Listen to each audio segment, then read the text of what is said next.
कोलकाता के धर्मतला में गृहमंत्री अमित शाह ने बीजेपी की मेगा रैली को संबोधित किया। अमित शाह ने दावा किया कि पश्चिम बंगाल की जनता अगले चुनाव में टीएमसी से छुटकारा पाकर रहेगी और बीजेपी यहां से 2/3 बहुमत से सरकार बनाएगी।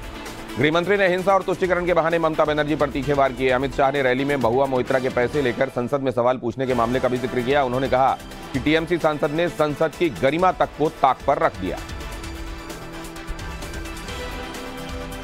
यूपी विधानसभा के शीतकालीन सत्र के दौरान आज समाजवादी पार्टी के विधायकों ने असेंबली परिसर में जमकर प्रदर्शन किया। विधायक काले कपड़े पहनकर पहुंचे। उन्होंने महंगाई, बेरोजगारी, अपराध और सरकारी अस्पतालों की व्यवस्थाओं को लेकर विरोध जताया। समाजवादी पार्टी के विधायकों को योगी सरकार के बुलडोजर एक्शन पर भी आपत्ति है। विधायकों ने सरकार को तानाशाह बताया और आरोप लगाया कि सत्ताधारियों का इरादा सुचारू सदन चलाने का है ही नहीं।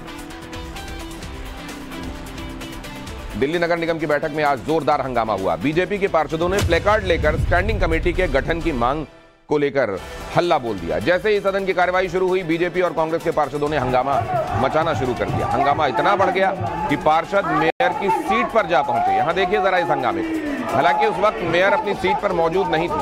हंगामे की वजह से सदन की कार्यवाही स्थगित करनी पड़ी। जमकर हंगामा देखिए जरा।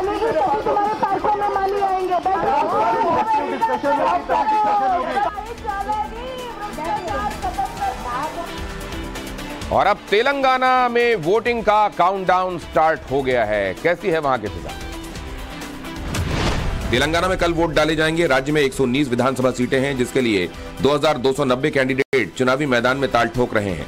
बीआरएस लगातार तीसरी बार सत्ता बरकरार रखने की कोशिश में है, जबकि बीजेपी और कांग्रेस कुर्सी के लिए जी जान लगा रहे हैं। मुख्यमंत्री के चंद्रशेखर राव, उनके पुत्र केटी रामा राव, तेलंगाना प्रदेश कांग्रेस कमेटी के अध्यक्ष ए रेवंत रेड्डी, बीजेपी के लोकसभा सदस्य बंदी संजय कुमार, डी अरविंद और स्वयं बापू राव जैसे दिग्गज चुनाव मैदान में हैं। इस सदन में करवाया है और योगी सरकार ने आज विधानसभा में 26,000 करोड़ का अनुपूरक बजट पेश किया। योगी सरकार का 2023-24 का यह पहला अनुपूरक बजट है। इसमें 7,421 करोड़ की नई योजनाओं को जोड़ा गया है। अनुपूरक बजट में रामोत्सव कार्यक्रम के लिए 100 करोड़ की व्यवस्था की गई है। अंतर्राष्ट्रीय रामायण और वैदिक शोध संस्थान को 5 करोड़ और इसके विस्तार को 20 करोड़ का बजट एलोकेट किया गया है। झारखंड के लोहरदगा में केंद्र सरकार पर तंज कसते हुए हेमंत सोरेन की जुबान फिसल गई। उन्होंने हाई स्पीड ट्रेन की क्वालिटी पर सवाल खड़े किए। पुरानी बोगी को ही पेंट कर नया रूप देने का आरोप लगाया। सोरेन यही नहीं रुके, उन्होंने इसकी तुलना महिलाओं के ब्यूटी पार्लर में महिलाओं के सजने संवरने से कर दी। उन्होंने कहा कि जैसे महिलाएं ब्यूटी पार्लर जाकर रंगाई पुताई करके आती हैं, वैसे ही सरकार ने पुरानी ट्रेन को रंगाई पुताई करके भेज दिया।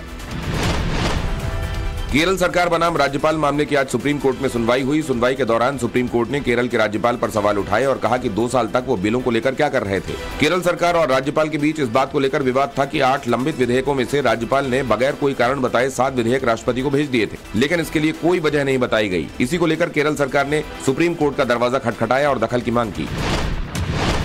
संघ प्रमुख मोहन भागवत आज वृंदावन में आध्यात्मिक गुरु प्रेमानंद महाराज से मिलने पहुंचे। दोनों की मुलाकात का वीडियो सोशल मीडिया पर जमकर वायरल हो रहा है। सोशल मीडिया पर प्रेमानंद महाराज के लाखों फॉलोअर्स हैं। कुछ महीनों पहले विराट कोहली ने अपनी पत्नी अनुष्का के साथ प्रेमानंद महाराज के दर्शन किए थे।